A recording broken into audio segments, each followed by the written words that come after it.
right? So that is how this stiffness is formed for the particular structure.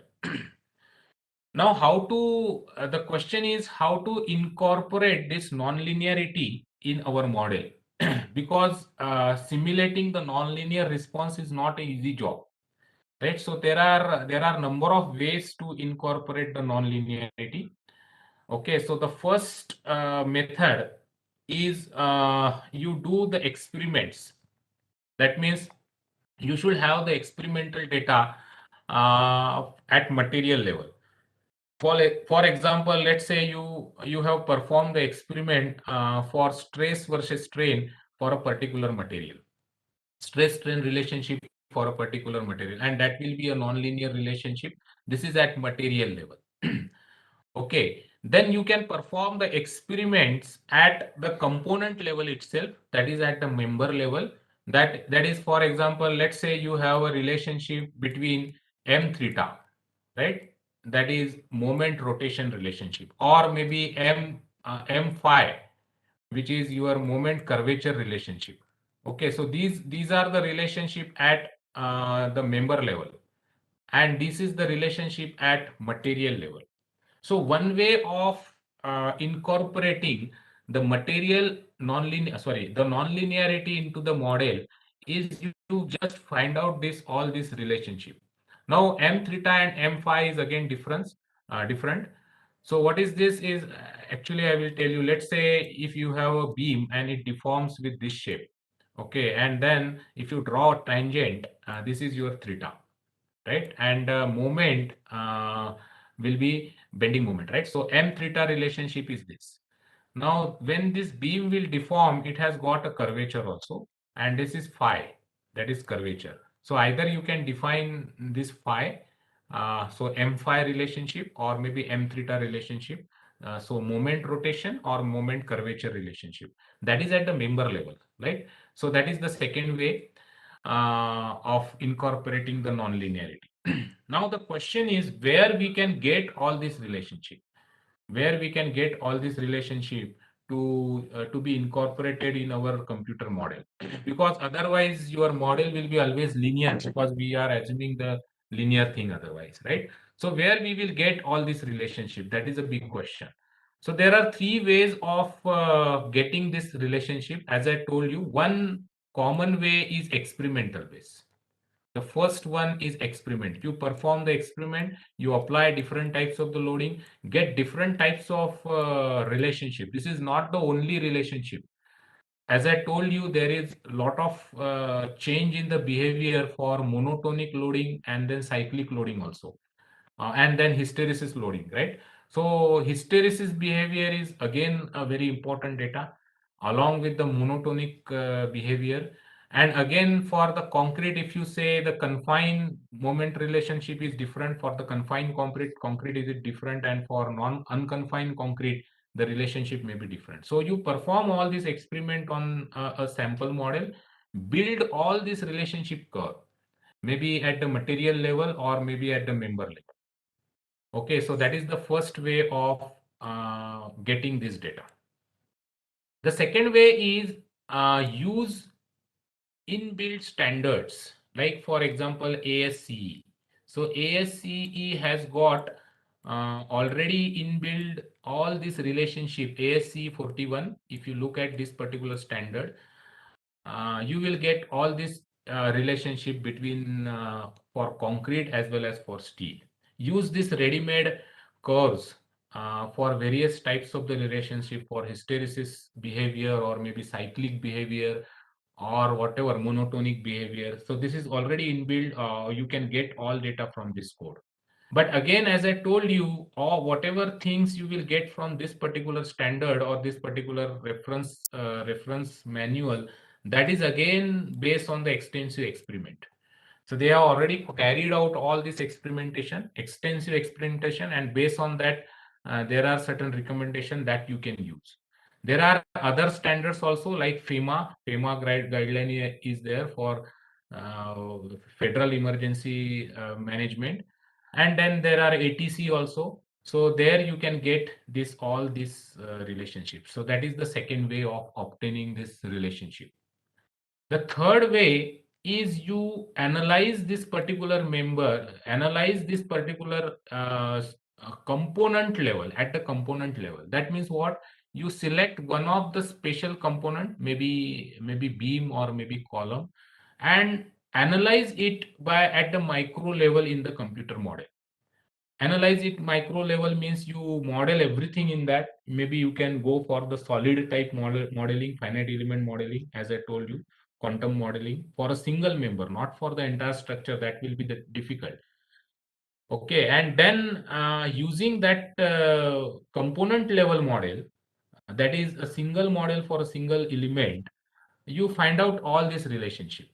So that is the third way. That is the computer model, but at the micro level. This computer model is at the micro level. So these are the three ways of getting this nonlinear relationship between different at the material or at the component level. Okay, so this is about how we get the nonlinear relationship. Now let us move ahead and then we will see what are the different types of model which is available after getting this nonlinear relationship. What are the different models which is available in ETAB to incorporate this nonlinear behavior? The first model, which is actually a physical model, is called as quantum model, right? Continuum model, right? So here what we do is we will actually divide our entire element into the finite elements, small elements, right? So of course when you do that, you are using the finite element method, and that is the most accurate one. Okay, and then it will explicitly incorporate all material as well as component level nonlinearity. Okay, so it is explicit model for capturing the nonlinearity, but that is very difficult to build, and you can understand because we are using the FE method, so it is always difficult to get the solution. It will take a huge time also, right? But the thing is, all types of nonlinearity can be captured with the help of this continuum model. So that is the first way of modeling your nonlinear behavior. The second way is called as distributed elasticity, which is also called as fiber type modeling.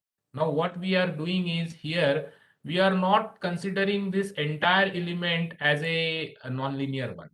So we are going at the member level. For example, let's say this is a column, and you have got let's say the cross section of the column is like this with certain reinforcement inside it, right?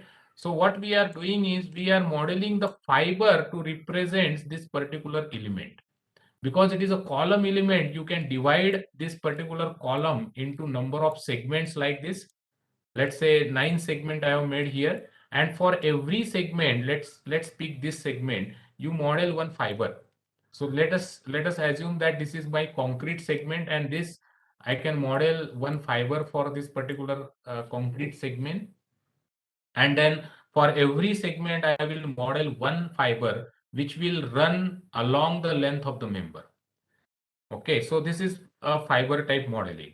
Now remember here, when you model a fiber for a concrete, you need to model a fiber for steel also, which is your reinforcement. So for reinforcement, one separate fiber is used, and for concrete, one separate fiber is used. Okay, and then these fibers will run along the length of the member. Along with that, you can also assume that these fibers will terminate after some distance from the top and bottom. Maybe you can assume that, okay, my fiber is from here to here with certain length of the fiber at from both end. Both end it has got certain length, so L. So that also you can do. That means what? You are actually distributing the inelasticity inside the member with certain length. Or you can also assume that the inelasticity is for the entire length. That is the second way of modeling, which is called as a fiber type modeling. Okay, so inelasticity is actually distributed here. And the third way, which is a simplified approach, you can say that you model a certain point in the element. Generally, it is at the end of the element, and you assume that the entire inelasticity is concentrated on this particular elements only, and the middle element which is there here, this element is elastic. This is not inelastic. So only inelasticity is concentrated at the hinge, which is called as plastic hinges, which is at the end of the member, and the other element is completely elastic. So these are the three ways of modeling inelastic behavior. These are the three ways of capturing the inelastic behavior into the model. Now, there are certain advantages and disadvantages. As I told you, this will be the most accurate one, and that is most impracticable. You cannot do this with the help of computer program. Of course, if you can, then you will have to think about the other types of the softwares also to analyze this kind of thing. This is practicable. This is already included in ETAB, and you can do this fiber type modeling. This is also a simplified one that you can do.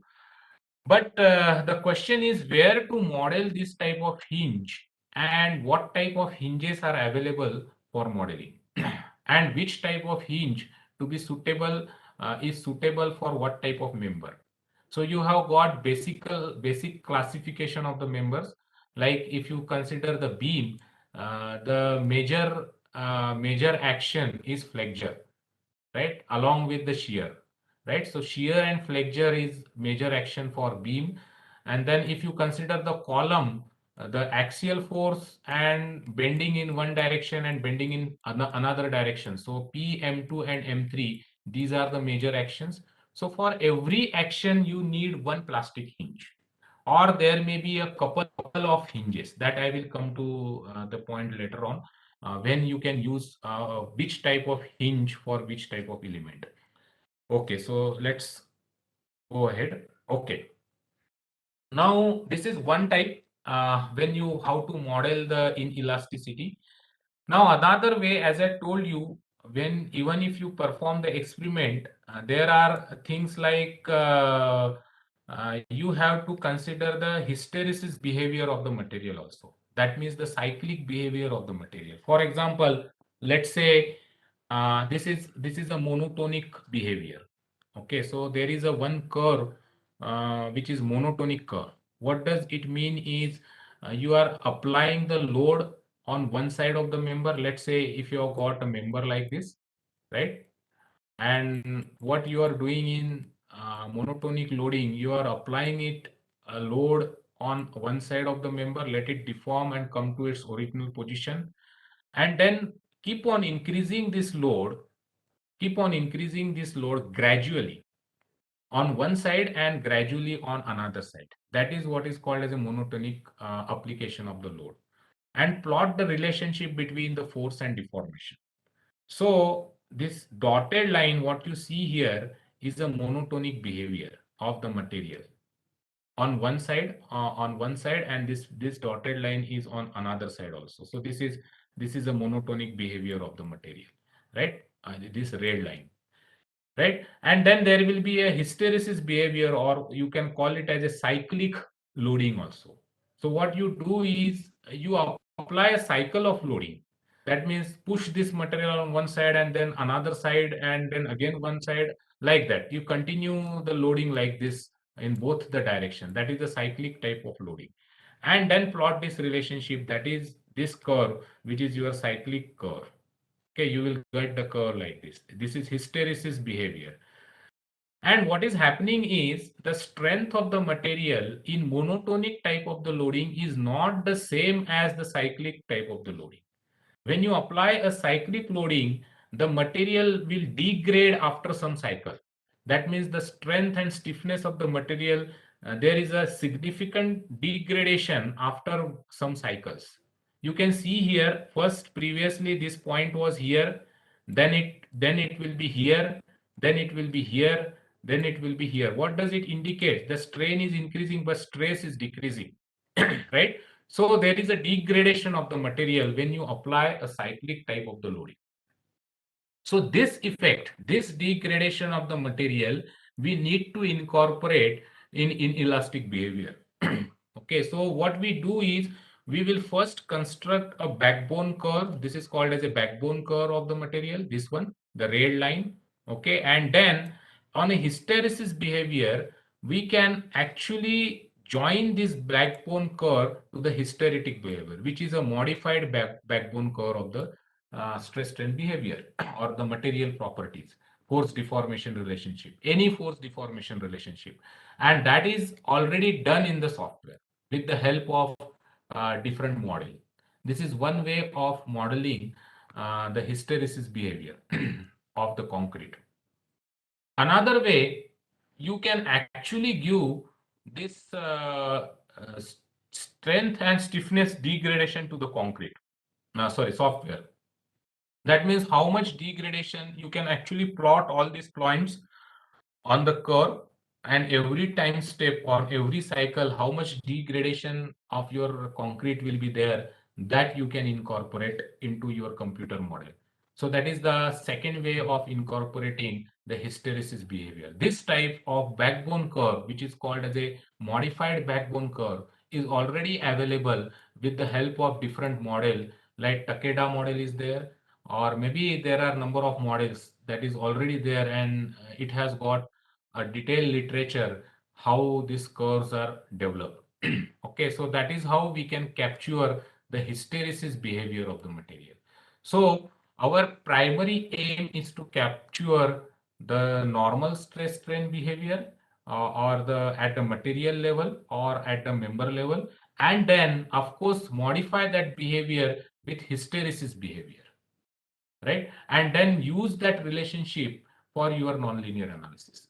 So that is our main target. Okay, so let's go ahead. Now, whole aim of this performance-based design is to define certain performance objective. Why we are doing actually this nonlinear analysis is we need to check the performance of the structure. In short, that means what?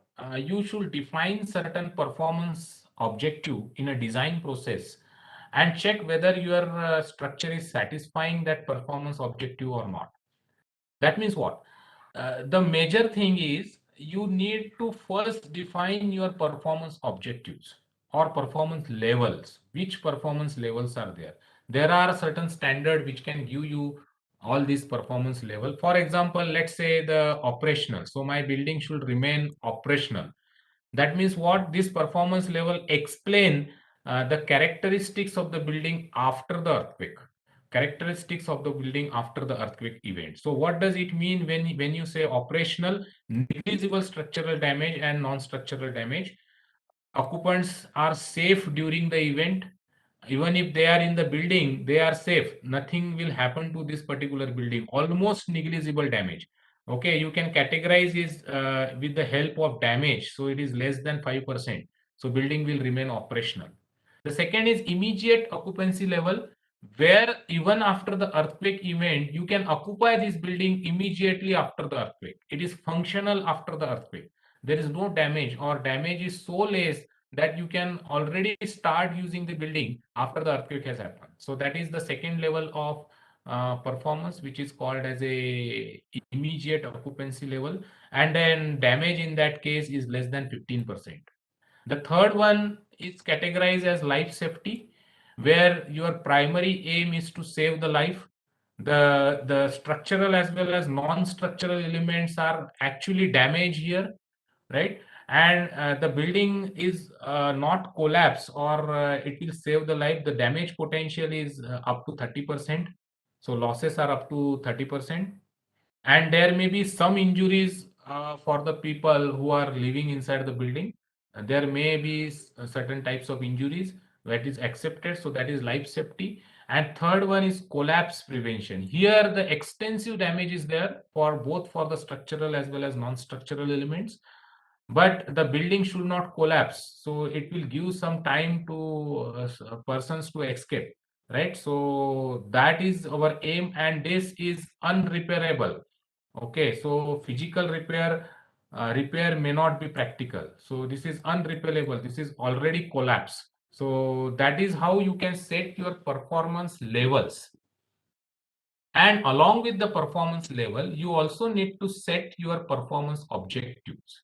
That means what? Why we are doing this nonlinear analysis? The first very important question is why we are interested in calculating the nonlinear behavior. Even if we can design our building with the linear things, our all standards, our all codes actually allow us to design with the help of linear things. But why we are interested in finding the nonlinear behavior? The main purpose is we are setting certain performance objectives and we need to check whether our building is satisfying that objectives or not. That means, let's say, I will give you an example. Let's say I want to design a building. I want to design a building that there is only 20% probability that there should be only 20% probability that my building should go at this level, which is life safety level, and 80% probability that my building should remain between these two levels. This is my one performance objective. So I have set one performance objective that I don't want my building to go with only 20% probability should be there to go into the life safety and collapse prevention level at the life safety level. So that is my performance objective. This is one. Your performance objective can be, oh, okay, after the earthquake event, I don't want any damage and the building can be immediately occupied. So that is my 100%. I want that 100% my building should remain at this level, which is your intermediate immediate occupancy level, right? So these are all performance objective, and this is again a very wise decision you need to take about your building.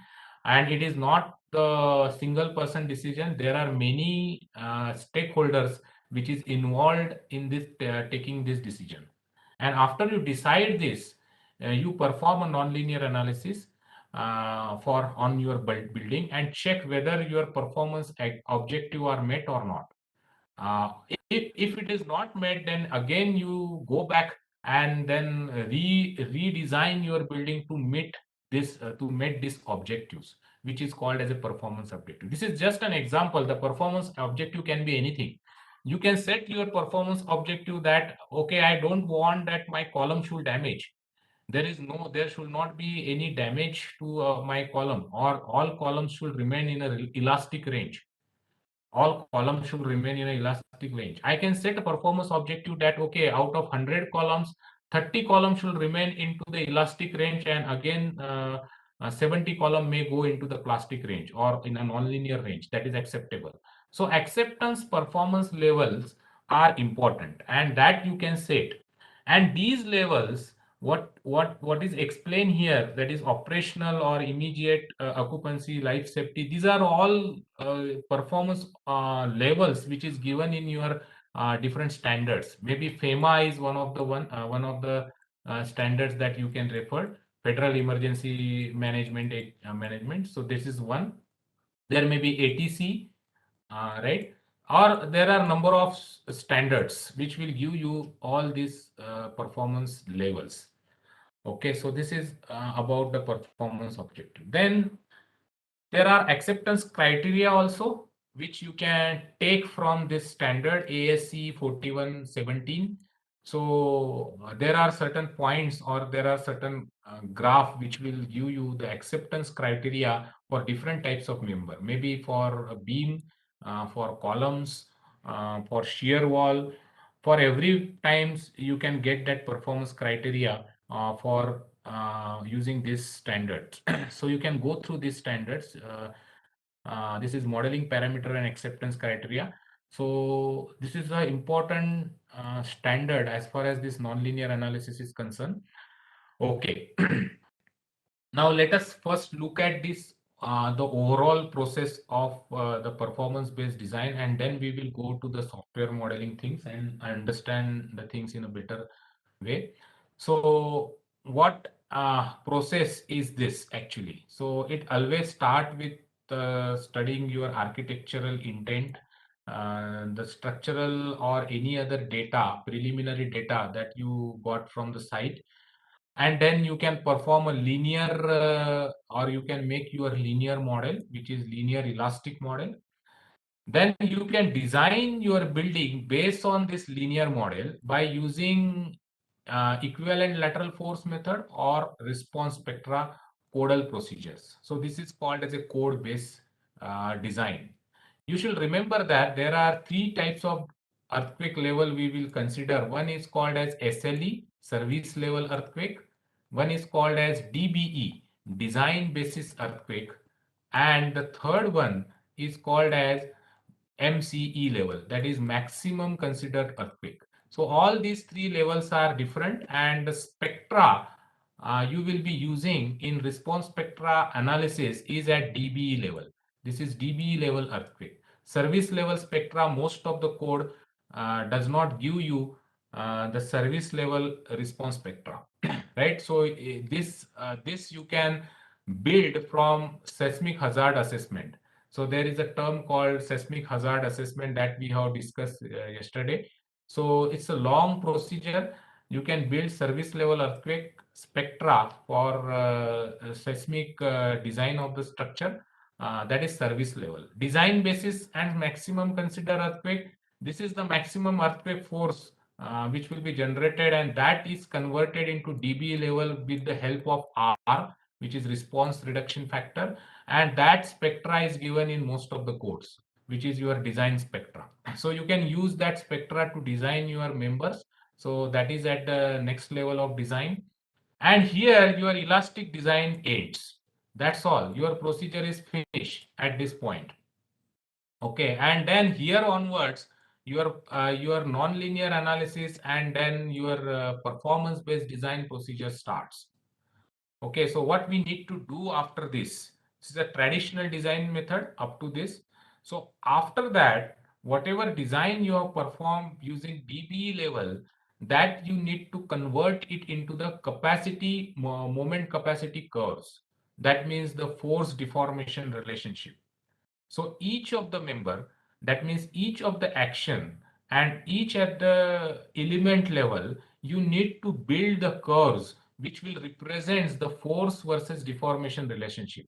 The force deformation can be stress strain, the force deformation can be moment curvature, the force deformation can be moment rotation. So you need to define this relationship for each of the member, for each of the component in your building using design parameters, which is designed by using traditional design methods. For example, let us say if you have designed the building, you have performed the process up to this point, and you have got the final design data. Let's say there is a beam, you have got the reinforcement with the yield stresses in the reinforcement and the cross-sectional dimension. Now, using that, you have to build a relationship, that is M theta relationship for this particular beam. That is the next step in performance-based design.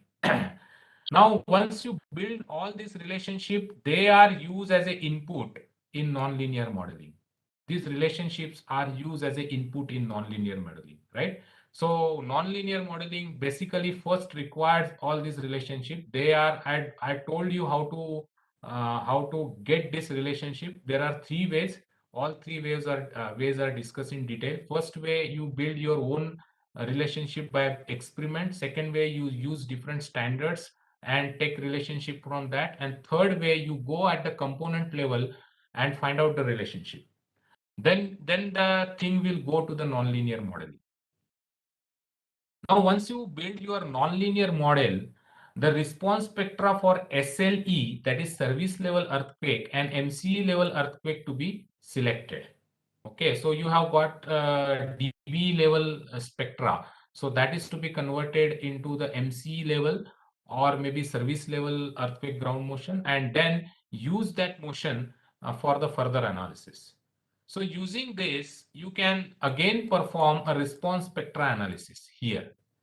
Now, here one thing you should note that because this is this level of earthquake, design basis earthquake is more than the service level earthquake, you can use here the DB level earthquake for further design. You can use that design also. So SLE is less than DB level, hence RSA can be serve this purpose. You can use this. And then you need to check the nonlinear model subjected to nonlinear time history analysis at MCE level and evaluate the things that is a different performance criteria at SLE level as well as MCE level. Maximum consider earthquake level and service level earthquake. Right? So check your performance whether your structure is satisfying the performance or not. If it is not, then again change the design and repeat the performance based assessment. Right?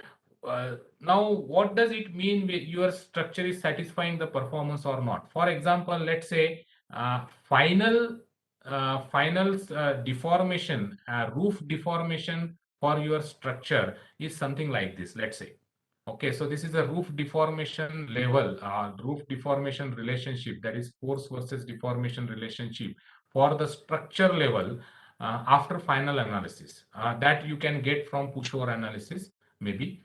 And then you have got one more thing, that is the capacity of the structure.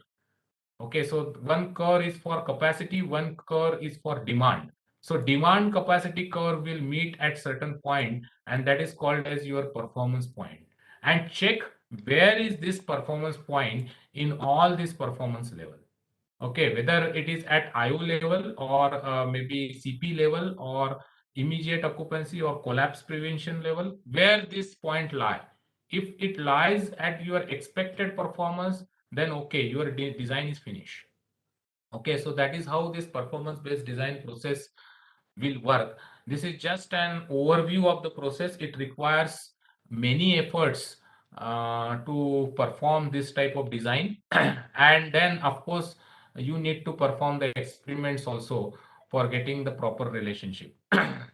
Okay, so this is one of the thing that the performance based design will do, and your future revisions of the code will be 100% based on performance based design. Maybe IS 456 2000, this is the latest revision we will be using. The next revision will be performance based design probably, because this is very actually what is there in the structure, what is happening to the structure, that only you can check with this type of design only, not your traditional design. Okay. So let's go ahead now. So with this information, with this prerequisite for design for your modeling, you can say these are the prerequisite for your modeling. So you let us summarize the thing. For performing the nonlinear analysis, you first should understand the material behavior, mostly in terms of monotonic behavior or maybe the cyclic behavior. That is the first requirement. You should be ready with all material properties with you, with all linear design analysis output. What does it mean? That suppose let's say your design is done and you have calculated this reinforcement in the beam, in one of the beam, let's say AST. So that AST is used to develop this nonlinear relationship. So this AST should be correct. This should be your design output, okay, or maybe detailing output. So all members should be detailed, all members should be designed in an optimistic way, so in a linear process. So these are the basic requirement for going to the nonlinear modeling, and then you can start building your means converting your linear model into a nonlinear one. Okay, so as I told you, there are different types of hinges which is available in ETABS. Now I am